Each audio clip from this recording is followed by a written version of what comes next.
My mother felt entitled to my life savings to bail out my irresponsible brother yet again. She drained $41,000 behind my back, claiming she had the right.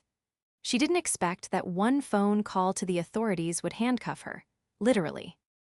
This is where the story truly begins, and you won't want to miss what happens. Make sure you're subscribed to see it through to the end. We're always curious. Where in the world are you all watching from today? Let us know in the comments. The notification didn't even look real. It was a simple, sterile ping on my phone screen, the kind that usually tells you your coffee order is ready or a package has been delivered. But this one was from my bank. Alert: large withdrawal processed. Account ending in 8904. Remaining balance, $42.15. I froze. I was standing in the middle of my kitchen, a half-eaten piece of toast in my hand, staring at the screen. That account was supposed to have $41,000 in it. It was my freedom fund, the down payment for the small, Victorian-style fixer-upper I had been eyeing on the edge of town. I had a meeting with the realtor, Sarah, in exactly 2 hours to put down the earnest money. My fingers trembled as I unlocked the app. Maybe it was a glitch, maybe it was a system error. I refreshed the page once, twice. $42.15. The air left my lungs in a sharp, painful wheeze. I dropped the toast. It landed butterside down on the hardwood, but I couldn't even bring myself to care. I tapped on the transaction history, my heart hammering against my ribs like a trapped bird. Transfer to C&B Holdings. I didn't recognize the name. Panic, cold and prickly, washed over me. I dialed the bank's fraud line immediately, pacing the length of my small apartment. Come on, I whispered, biting my thumbnail until I tasted copper. Finally, a representative clicked on. Fraud department, this is Jason. How can I help you? My money is gone, I choked out, my voice sounding foreign to my own ears. $41,000. I didn't authorize a transfer. You have to stop it. It says it went to something called C&B Holdings. There was the sound of typing on the other end. One moment, let me pull up your file, ma'am. Okay.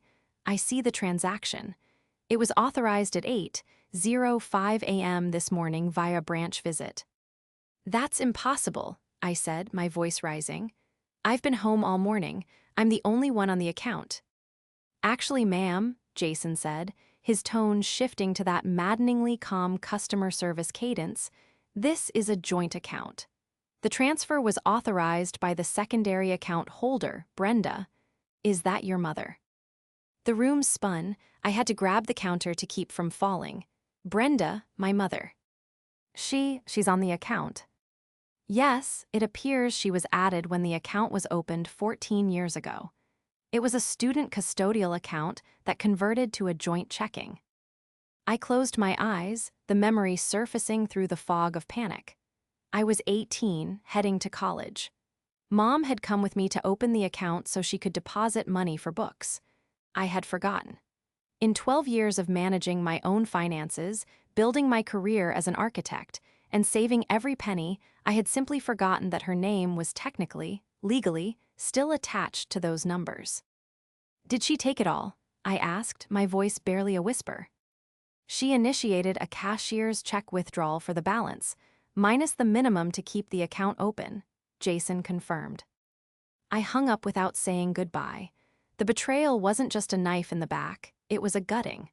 My mother hadn't just stolen money, she had stolen my exit strategy, my future, and my safety. And I knew exactly where that money was going. It was going to Caleb. I drove to my parents' house in a fugue state. I don't remember the traffic lights or the turns. I only remember the roaring in my ears, louder than the engine, louder than the radio I hadn't turned on. My hands were shaking so badly I could barely grip the steering wheel. Nausea rolled in waves, a physical rejection of the reality I was living. How could she look me in the eye at Sunday dinner 3 days ago, ask me how the house hunting was going, and all the while plan to gut me? I pulled into the driveway of the modest suburban house I grew up in. Caleb's car, A flashy, leased sports car he definitely couldn't afford was in the driveway. Of course. I didn't knock. I used my key, the metal feeling cold and heavy in my hand, and shoved the door open. They were in the kitchen. My mother, Brenda, was standing at the stove, stirring something that smelled like cinnamon and denial.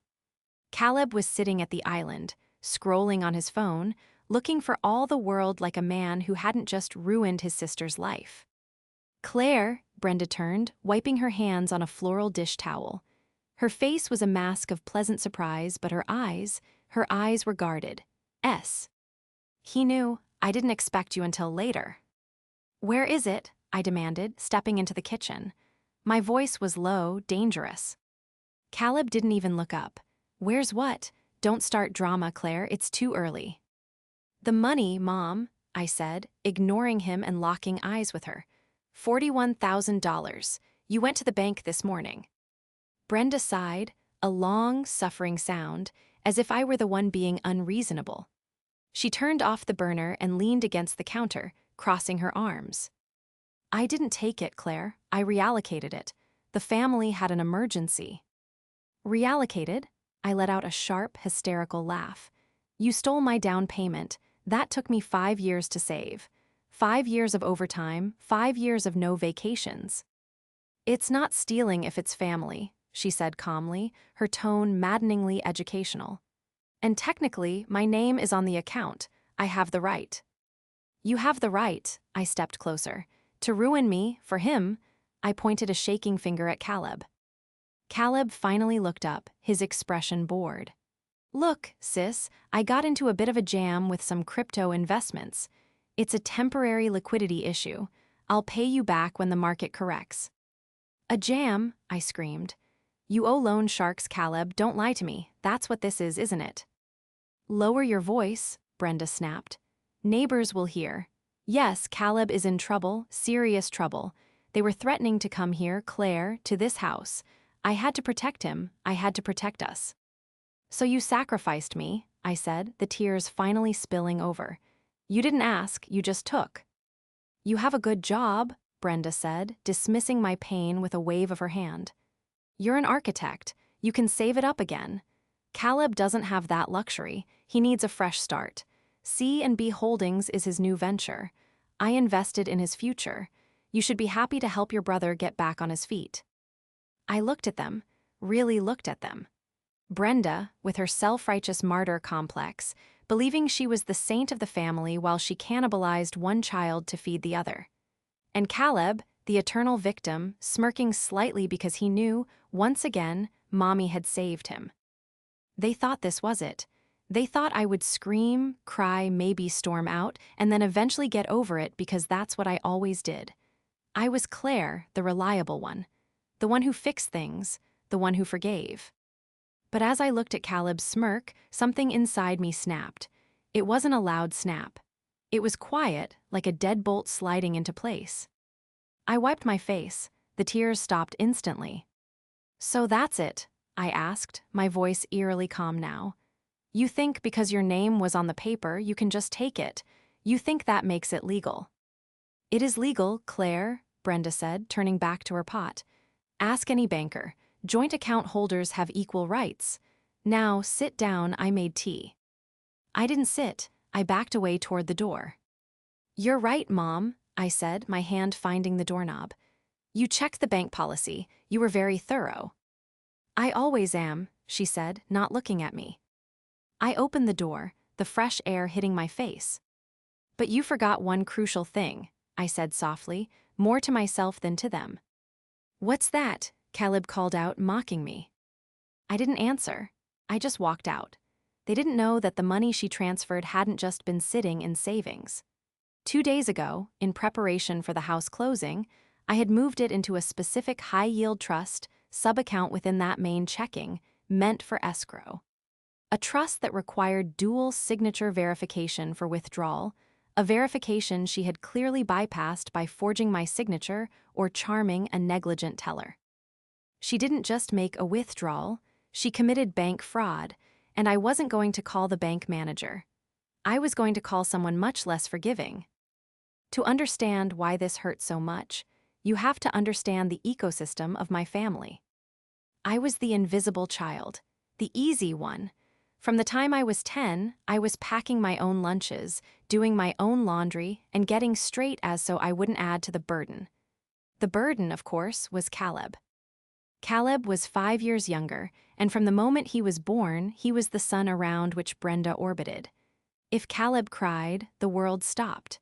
If Caleb failed a test, it was the teacher's fault. If Caleb broke a window, it was because the glass was too fragile. I spent my 20s building a life from scratch.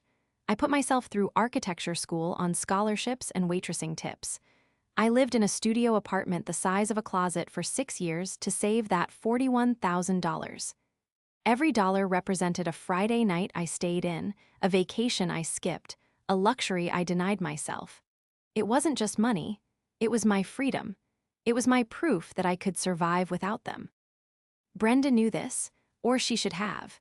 But Brenda, despite her soft cardigans and her job arranging flowers at the local beau, Utique was a predator in pastel. She had perfected the art of financial enmeshment. She believed that because she gave birth to us, our resources were her resources. But it only flowed one way, from me to her to Caleb. I sat in my car 2 blocks away from their house and pulled out my phone. I needed a sanity check. I dialed Aunt Margaret. Margaret was Brenda's older sister, but they couldn't have been more different. Margaret was a retired paralegal, a woman who smoked thin cigarettes, wore sharp blazers, and didn't suffer fools. She was the only person in the family who saw Brenda for what she was. "Claire," Margaret answered on the second ring, "you sound like you've seen a ghost. What happened?" She took it, Margaret. She took it all. I explained the situation, the bank notification, the C&B holdings, the confrontation in the kitchen. When I finished, there was a heavy silence on the line. Then, the sound of a lighter clicking. "That woman," Margaret exhaled smoke and rage in one breath, "is a parasite. I told you, Claire. I told you years ago to get her off that account." "I know," I sobbed, the calm facade cracking. "I forgot. I was a kid when we opened it. I never use checks, I never go into the branch. I just forgot." "C&B Holdings," Margaret mused. "Caleb and Brenda. She's setting up a shell company for him to funnel the money into whatever hole he's dug this time. Listen to me closely, Claire. How exactly did she move the money? Did she do a wire transfer or a cashier's check?" "Cashier's check," I said. "The guy at the bank said she authorized it." "And the account, was it a standard checking?" "It was," I hesitated. "But Margaret, I moved the funds into the escrow hold sub-account on Tuesday. I flagged it for the closing." Margaret went silent for a beat. Then, a low, sharp laugh echoed through the phone. "Oh, Claire, oh, honey, do you know what that means?" "I think so," I said. "If it was in the escrow hold, a single signature isn't enough. The bank policy requires dual authorization or a notarized release for funds over $10,000 in that specific substatus. If she walked out with a check, she either forged your signature on a release form or she impersonated you." "She probably told them I was sick," I said, realizing Brenda's modus operandi. "She probably charmed the teller, said it was an emergency for my wedding or something." "Exactly," Margaret said, her voice hardening into steel. "And that, my dear, brings us to the uncomfortable part. You have a choice. You can cry about it and let Caleb gamble away your house, or you can drop the nuclear option. But if you do this, there is no going back. You will lose your mother." I looked out the window. I saw a young couple walking a dog, laughing. They looked so light, so unburdened. I wanted that. I wanted my Victorian house. I wanted my life.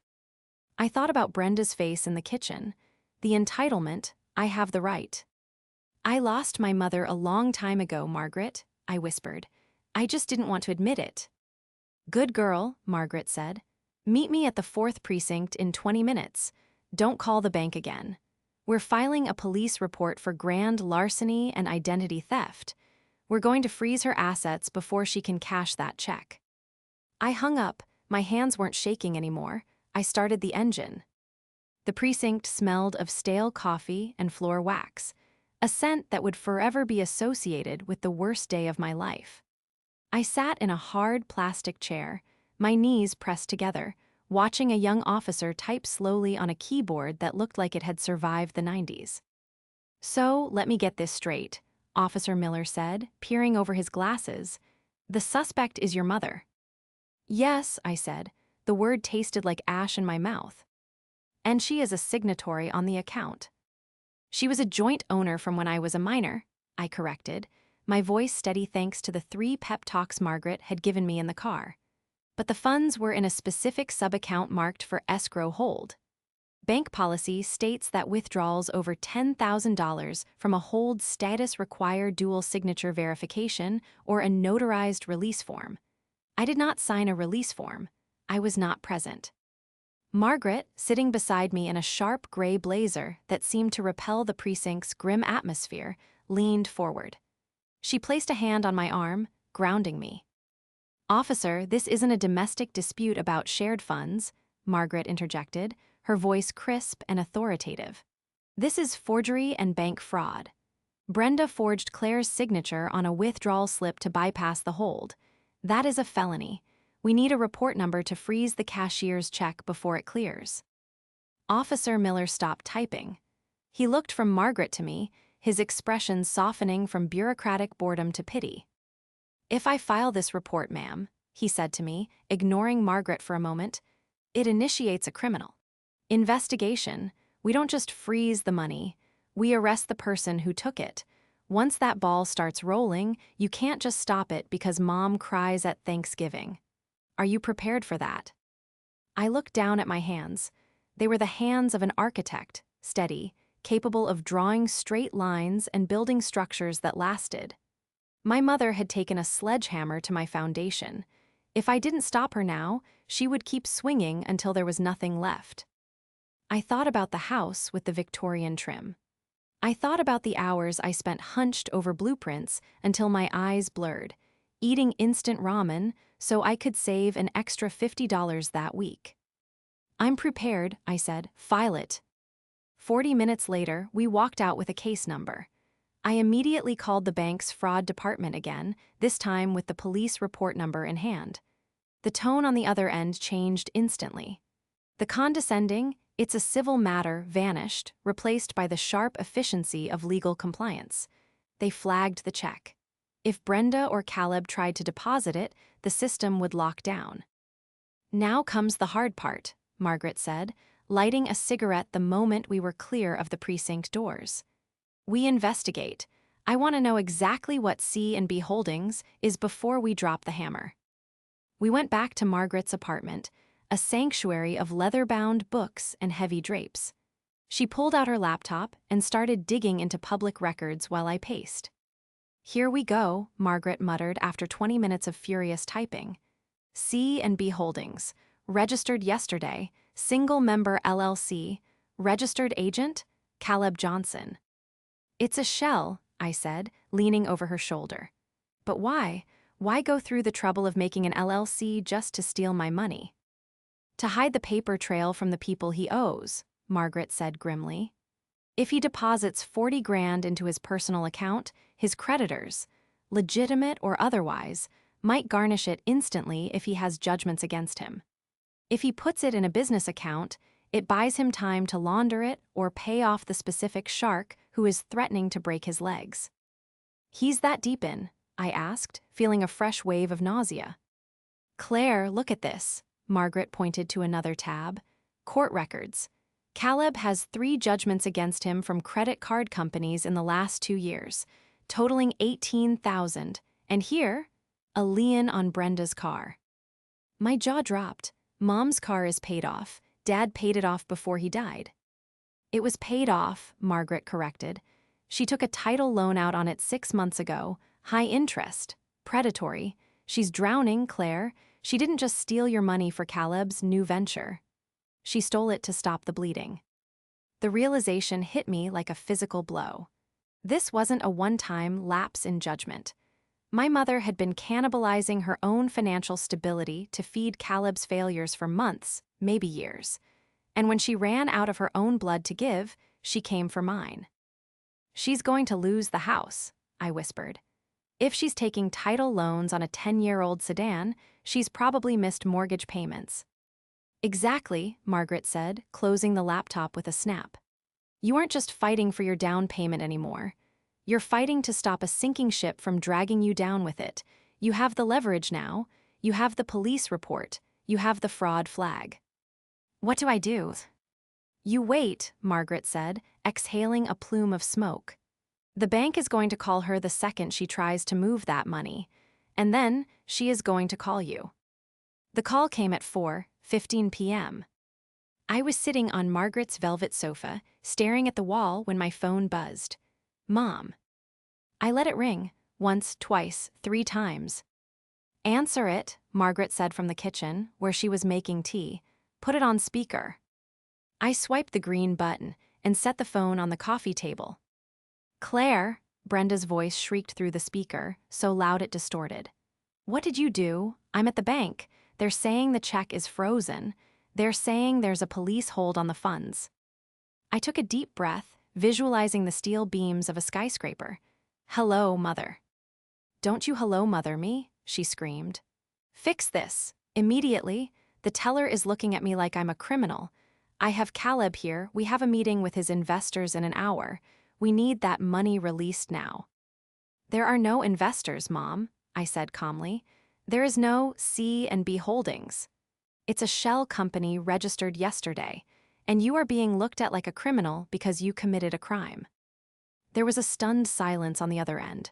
Then, Caleb's voice, tight and panicked. Give me the phone. Claire, stop playing games. You don't know what you're messing with. I need that cash today. Or what, Caleb? I asked. Or the loan sharks come for your knees, or maybe they come for Mom's car. Oh wait, she already hawked the title on that, didn't she? How do you? Brenda started, her voice trembling. I know everything, I cut her off. I know about the judgments, I know about the title loan, and I know you forged my signature on the escrow release form. That's a felony, Mom, grand larceny, identity theft, bank fraud. I am your mother, she roared, the entitlement crashing back in. I gave you life, I wiped your bottom. You do not get to use legal terms on me. It is family money. It was my money, I said, my voice rising for the first time. My work, my sweat, my future, and you stole it. I was going to pay you back, she sobbed, switching tactics instantly to the weeping victim. You're so selfish, Claire, you always have been, hoarding your money while your brother suffers. We just needed a bridge loan. Why are you doing this to us? I'm not doing it to you, I said coldly. You did it to yourself when you walked into that bank and pretended to be me. Now, listen to me very carefully. The police report is filed. The investigation is active. If you try to leave that bank with a single cent of my money, you will be arrested on the spot. You wouldn't, Caleb sneered. You don't have the guts. You're just a bitter old maid jealous of my potential. Try me, I said. Go ahead. Ask the teller to override the hold, see what happens. We're coming over, Brenda hissed. We are coming to Margaret's, I know you're there, and we are going to settle this like a family. If you come here, Margaret spoke up, her voice projecting clearly from the kitchen doorway, I will have you arrested for trespassing and harassment on top of the fraud charges, Brenda. You aren't dealing with your doormat daughter anymore. You're dealing with me. Brenda gasped, Margaret, you turned her against me. She turned herself, Brenda, Margaret said. Stay away, we'll see you in court. I hung up the phone. My heart was pounding so hard I could feel it in my fingertips. They're going to come anyway, I said. Let them, Margaret said, sipping her tea. They're desperate. Desperate people make mistakes, and when they make mistakes, we win. Margaret was right. They didn't come to the apartment, likely because they were terrified of Margaret, but the harassment campaign began immediately. My phone blew up with texts. Not just from Brenda and Caleb, but from flying monkeys, extended family members Brenda had recruited within minutes. Aunt Sarah, Claire, how could you call the police on your own mother? She says it was a misunderstanding. Cousin Mike, bro, just give Caleb the money. He says he's good for it, don't be a witch. I turned my phone off, but the silence didn't last long. The next morning, I went into work early, trying to distract myself with blueprints. Around 10:00 a.m., the receptionist, Judy, buzzed my desk. Her voice was hushed, uncomfortable. "Claire, there's a man here to see you. He says he's a private investigator." My blood ran cold. Had Caleb hired someone? With what money? "Send him back," I said, my hand instinctively going to the pepper spray on my keychain. A man in a rumpled suit walked in. He looked tired. He didn't look like a thug, he looked like a weary bureaucrat. He introduced himself as Mr. Henderson, an investigator for the state's fraud division. "I'm not here to arrest you, Ms. Thompson," he said, seeing my expression. "I'm here because your name came up in a cross-reference." "Cross-reference for what?" "For a Caleb Johnson," he said. "We've been building a case on a series of investment scams targeting the elderly in 3 counties. We saw the police report you filed yesterday regarding the unauthorized transfer to C&B Holdings. It flagged in our system." I sank into my chair. Scams targeting the elderly. "Ponzi schemes, mostly," Henderson said, pulling a notebook out. "He promises high returns on crypto, takes the cash, pays off the previous investor, and pockets the rest. But the chain broke about 2 months ago. He's in the hole for about 60 grand to some very unhappy people. We suspect he was using your mother to launder the money." "She thinks she's helping him," I whispered, the horror dawning on me. "She thinks it's a legitimate business." Henderson looked at me with sad eyes. "Ms. Thompson, we have records of your mother soliciting funds from her church group. She's not just a passive participant. She's the face of the operation because people trust her. We were getting ready to bring them both in, but your police report gave us the final piece of the puzzle, the direct link to the C&B Shell Company." I felt sick. My mother wasn't just a victim of Caleb's manipulation, she was his accomplice. She had stolen my money not just to pay a debt, but to keep a criminal enterprise afloat. "What happens now?" I asked. "We have enough for a warrant," Henderson said. "But since you're the primary victim in this specific count of grand larceny, we need your full cooperation. We need you to confirm, on the record, that she did not have permission to access those funds. If you recant, if you say it was a misunderstanding, the whole case against them gets harder to prove." I thought about Brenda's voice on the phone. I have the right. She had stolen from me. She had stolen from her church friends. She had enabled a predator. "I won't recant," I said firmly. "Good," Henderson nodded. "We're going to pick them up this afternoon, but there's one more thing." He slid a piece of paper across the desk. It was a credit report, my credit report. "We ran a full financial background check on all associated parties," he said. "Did you know there's a second mortgage on your parents' home?" "No," I said, "but it's their home." "Look at the cosigner," he pointed. I looked. There in black and white was my name, Claire Thompson. "I didn't sign this," I whispered. "I've never signed this." "The date is from 3 years ago," Henderson said. "The signature matches the one on the withdrawal slip from yesterday.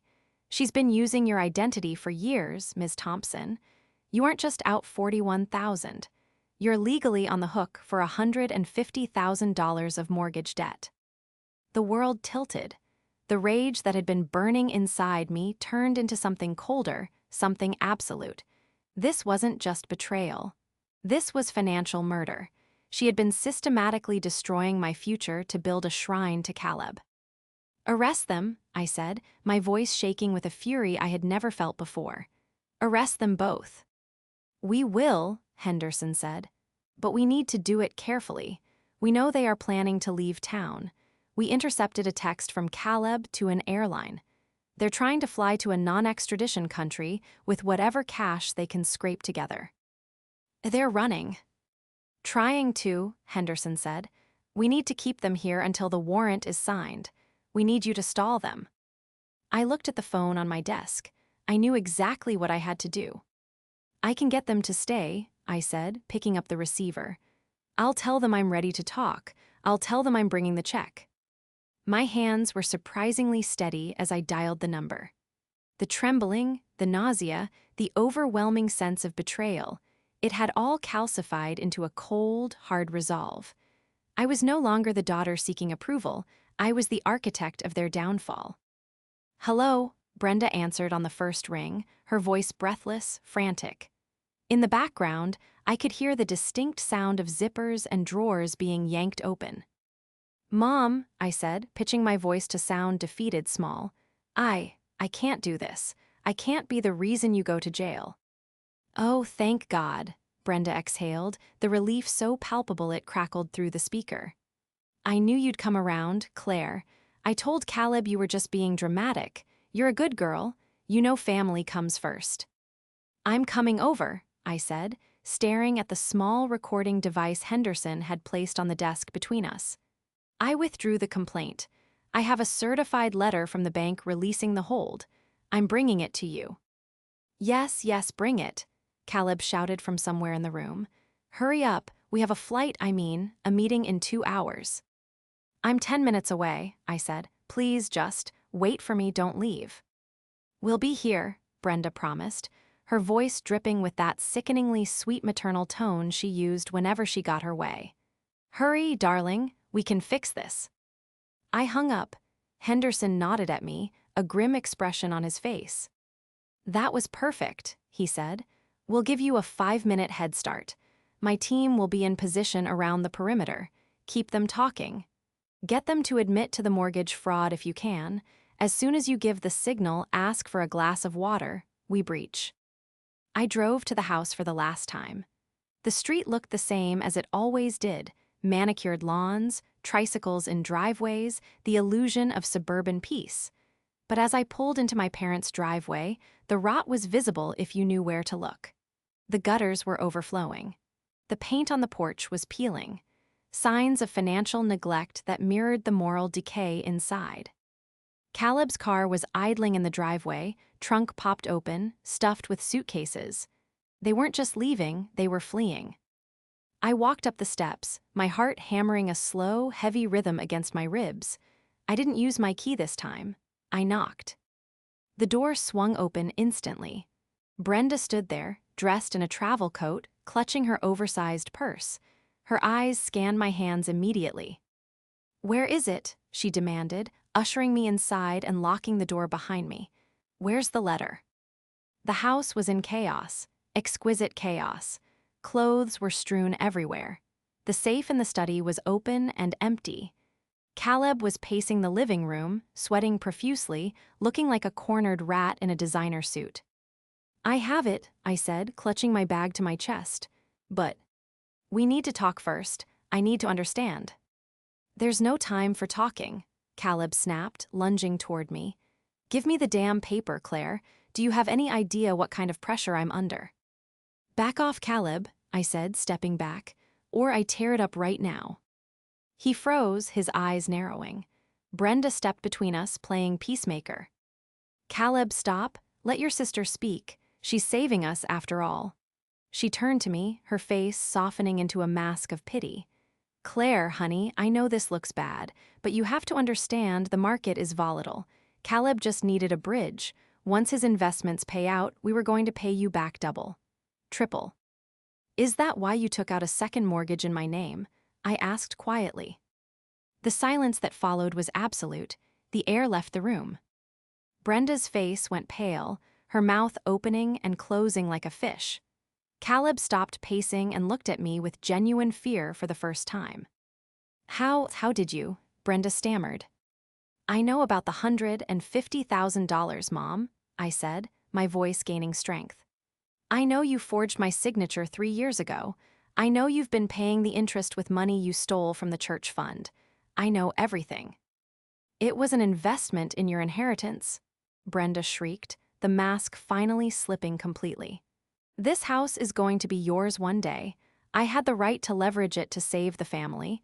You have a good job, you have savings, you don't need it like Caleb does. He has potential." "Potential?" I laughed, a harsh, jagged sound. "He's a con artist, Mom, and you're his accomplice. You didn't leverage the house to save the family. You leveraged me to save him. You sold my credit, my identity, my future, just to keep him from facing the consequences of his own greed. You ungrateful little, Caleb snarled, stepping forward, his fists clenched. You think you're better than us? You're nothing, you're just the bank, that's all you've ever been good for. Is that right? I asked, looking him dead in the eye. Is that really all I am to you? An ATM? Your family, Brenda cried, tears streaming down her face, angry, manipulative tears. Family helps family. We did what we had to do. Now give me the letter so we can leave, or so help me God, Claire, I will never forgive you. I looked at them, really looked at them. The woman who gave birth to me, willing to destroy me to protect her golden son. The brother who saw me as nothing more than a resource to be mined. There was no love here, there never had been, only consumption. I will never forgive you either, I said softly, and I'm not giving you the letter. What? Caleb lunged for my bag. Because there is no letter, I said, stepping back out of his reach. I didn't withdraw the complaint, and I'm feeling a bit thirsty. I'd like a glass of water. The front door exploded inward. Police, get on the ground now. The room erupted into chaos. Uniformed officers swarmed through the entryway, weapons drawn. Henderson was right behind them, his face grim. Caleb Johnson, Brenda Thompson, get on the ground, hands where I can see them. Caleb screamed, a high-pitched, terrified sound, and tried to bolt toward the back door. 2 officers tackled him before he made it 3 steps. He hit the floor hard, the wind knocked out of him. Brenda stood frozen, her hands over her mouth, staring at the police as if they were aliens. No, she whimpered. No, this is a mistake, my daughter. Claire, tell them it's a mistake. An officer grabbed Brenda's arm, spinning her around.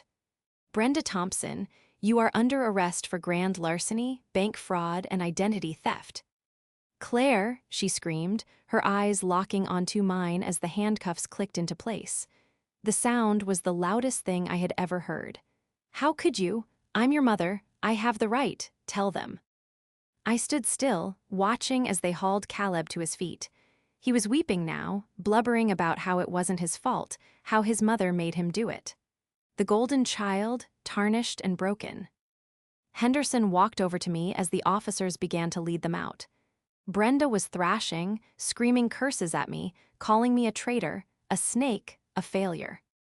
Are you okay? Henderson asked quietly.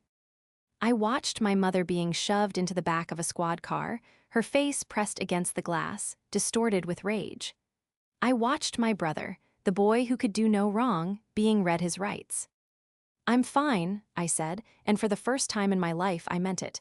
I'm finally free. The silence in the aftermath was deafening, but it was a clean silence. The kind that comes after a violent storm has finally passed, leaving the air scrubbed and raw. I didn't go back to my apartment that night. I went to Margaret's. She didn't ask questions. She just poured me a glass of wine and sat with me while I stared at the fire, processing the image of my mother in handcuffs. The next X months were a blur of legal proceedings, paperwork, and vindication. Because I had cooperated with the state's investigation and provided the recording of Brenda admitting to the mortgage fraud, the process of clearing my name was faster than expected, though still a nightmare of bureaucracy. Margaret came out of retirement, in spirit if not in title, and acted as my bulldog. We filed affidavits of forgery. We hired forensic handwriting experts who confirmed, with 99% certainty, that the signature on the mortgage documents was not mine, but a clumsy imitation by Brenda. The bank, faced with the police report and the expert testimony, had no choice but to discharge the debt from my name. The lien on my credit report vanished, taking the $150,000 anchor with it. As for the $41,000, that was returned to me within 3 weeks. The bank's insurance covered the fraud, and since the cashier's check had been flagged and frozen before it could be cashed, the funds were restored to my account. But I didn't keep it in that bank. I closed every account I had ever held there. I moved my money to a credit union 3 towns over, with strict instructions that no one, absolutely no one, was to be added to my account without my physical presence and 2 forms of ID. The criminal trial was short. Faced with the overwhelming evidence, the wiretap, the paper trail, the testimony of the church members she had scammed, Brenda took a plea deal. She pleaded guilty to 2 counts of grand larceny and 1 count of identity theft. She was sentenced to 4 years in state prison. Caleb wasn't so lucky. Because of his prior history and the fact that he was the mastermind behind the Ponzi scheme, the judge threw the book at him. He got 8 years for fraud, embezzlement, and elder abuse. I didn't go to the sentencing. I didn't need to see them again. Margaret went, though. She told me that when the judge read the sentence, Brenda didn't cry. She just looked at the gallery, searching for me.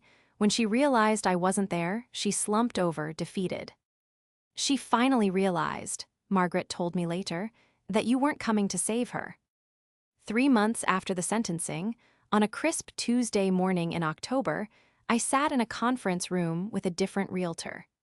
The Victorian house I had originally wanted had sold to someone else while I was dealing with the investigation. But it didn't matter. I had found something better. Here are the keys, the title agent smiled, sliding a heavy brass ring across the mahogany table. I picked them up.